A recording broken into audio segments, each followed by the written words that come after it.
Hello everyone, welcome back. I'm Lance Renault, and today we're going to take a close look at 5 skills that have an E-level difficulty rating and are all done within one circle. We are a small channel, but we have a lot of passion, so please like and subscribe. For me personally, this is the best I've seen this skill performed. The full Kir, or the Seon, is done with only one hand placement in one circle. I will show an example of circling both ways on this skill. Here you can see his whole body is turned almost completely long ways on the horse before lifting his left hand off the pommel. He has a very extended body here. His right hand has to grab the pommel in reverse grip to prepare for the full spin on the pommel. It's a bit odd to grab the pommel this way, but it becomes more comfortable pretty quick. Obviously, the shoulder has to lean over the pommel, and this is where the challenge is. We are looking for that sweet spot of balance between leaning too far and not leaning far enough. This is why this skill takes a lot of repetition to learn where that sweet spot is to become consistent. The toes should always lead the body, as this helps with the balance. To make micro adjustments during this skill, we can push or sink in our shoulder. We can pike or extend our body, and we can raise or lower our free hand. All these adjustments are based on whether you've leaned too far or not enough when you initiated the skill. Gripping the pommel tighter with your hand can help you with any micro adjustments you may need. The end of this skill should feel just like a regular Kir. He does this skill incredibly smooth. In this full Kir, he has a pretty flexible wrist because he gets his hand turned around and secured on that pommel very fast. He's not even long ways yet, and he still has a very secure grip on that pommel. As the shoulders start to lean over and outside the pommel, his body turns and the arms and legs counterbalance each other. He leads with his toes more than the first example, but they are both very locked in and tight with their arm close to their side. Again, so clean and smooth. The full back Stockley is pretty much the same as the full front Stockley, but reversed.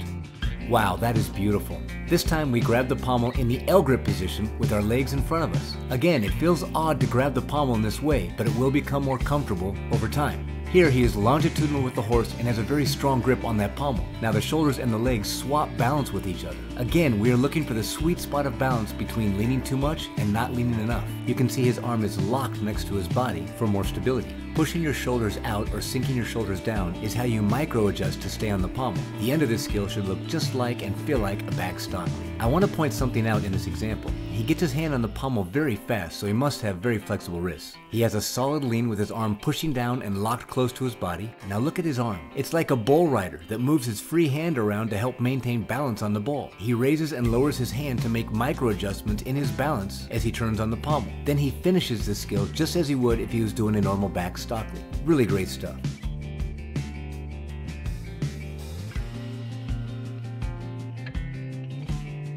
Alright, let's check this out. Look at that lean. A very extended body with a strong planche lean. His hands are very close to the pommels. His left arm is actually touching the pommel a bit. He strongly reaches over the far pommel and essentially does a more outside the pommels. After swinging his legs around the horse to the other side, he is right back to that planche position to counterbalance the momentum of his swing. He will always be a bit lower in his lean on this side because he has to instantly lean back to the other side of the horse. It looks like both his arms might be touching the pommel a little bit. As he starts to move back to the other side of the horse, you can see he is eyeing where he needs to put his hands. His reach has a bit of a hop in it. You can also see towards the finish of the skill, his legs hang much lower in the circle and he gets back to his more normal balance swing. Here's an example where he really has much more of a hopping action in his reaches. Because this skill happens essentially in one circle, hopping actually helps the chest stay in front of the legs. This all happens very fast. And we can see he keeps his shoulders essentially in the middle of the horse throughout the entire skill. Man, really well done.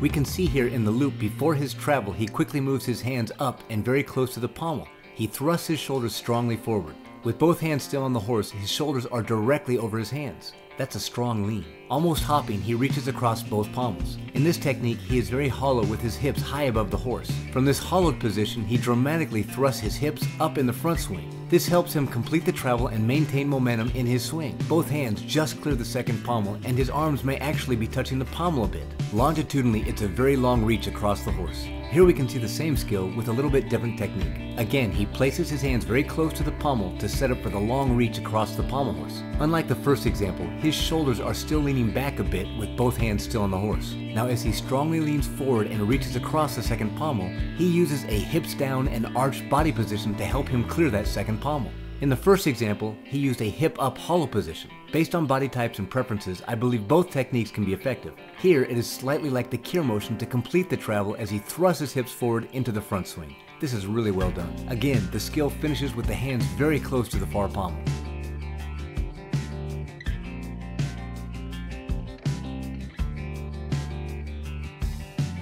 He starts in back loops and places his hands very close to the pommels as he gets set for his travel. Now he lifts his hips up slightly and strongly pushes back into the travel. He lets his hips drift out a little bit, and this helps him to see and place his hand on the other side of the far pommel. He does a really good job staying longitudinal. You can see as he places his hand on the other side of the far pommel, he pikes his toes up in front of his body a little bit and does a slight spindle action to stay longitudinally.